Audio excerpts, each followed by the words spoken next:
সালাত অবস্থায় নাক মুখ ঢাকা বিধান হচ্ছে যে মাকরুহ জায়েজ নয়। বিনা কারণে সালাত অবস্থায় কোনো মানুষ যদি নাক মুখ ঢাকে এটা জায়েজ নয়।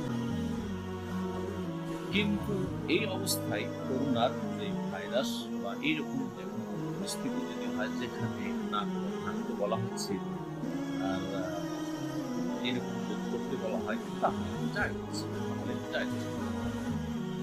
নামাজের মধ্যে বিশেষ করে এই মুখটা এটা খুলে রাখা রাসূল আকরাম সাল্লাল্লাহু আলাইহি ওয়াসাল্লামের সুন্নাহ।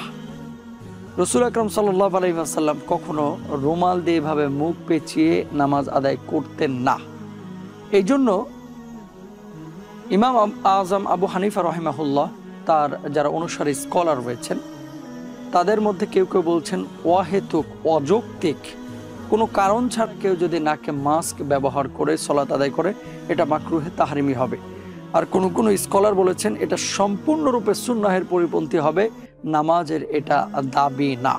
এখন কথা হচ্ছে বর্তমান যে প্রেক্ষাপট, এই প্রেক্ষাপটে যেখানে মসজিদে এখন তালা পড়ে যাচ্ছে, সারা পৃথিবীর বুকে মহামারী আকার ধারণ করেছে, এই প্রেক্ষাপটে আপনি যদি সেফটির জন্য মাস্ক পরে নামাজ আদায় করেন তাহলে সারা ওয়ার্ল্ডের অধিকাংশ ইসলামিক স্কলারদের মতে আপনার নামাজ অশুদ্ধ হবে না, নামাজ বিশুদ্ধ হবে এবং নামাজ বরবাদ হবে না।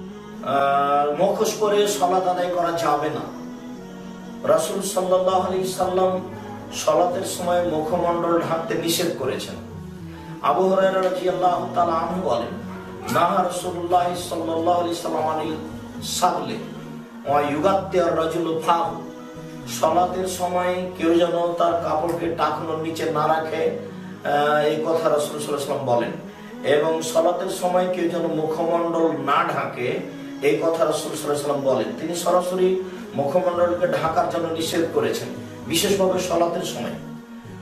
এখন জরুরি কোনো কারণে, ঠান্ডার কারণে বা কোনো ব্যাধির কারণে বা কোনো সমস্যার কারণে মানুষ মুখমণ্ডল ঢাকতে পারে কি, এইটা যে আমাদের কাছে প্রশ্ন এসেছে, তো আমরা রাসূল সাল্লাল্লাহু আলাইহি ওয়াসাল্লামের কথাটি সরাসরি বলতে চাই। এখন ডাক্তারের পরামর্শ বিশেষ কারণে মানুষ ঢাকতে পারে কথা আমরা বললেও আমরা মূলত এই কথাই বলতে চাইবো যা রাসূল সাল্লাল্লাহু আলাইহি ওয়াসাল্লাম বলেছেন। যেহেতু রাসূল সাল্লাল্লাহু আলাইহি ওয়াসাল্লাম সালাতের সময় মুখমণ্ডল ঢাকতে নিষেধ করেছেন, কাজেই মুখমণ্ডল খুলে রাখাই উচিত হবে।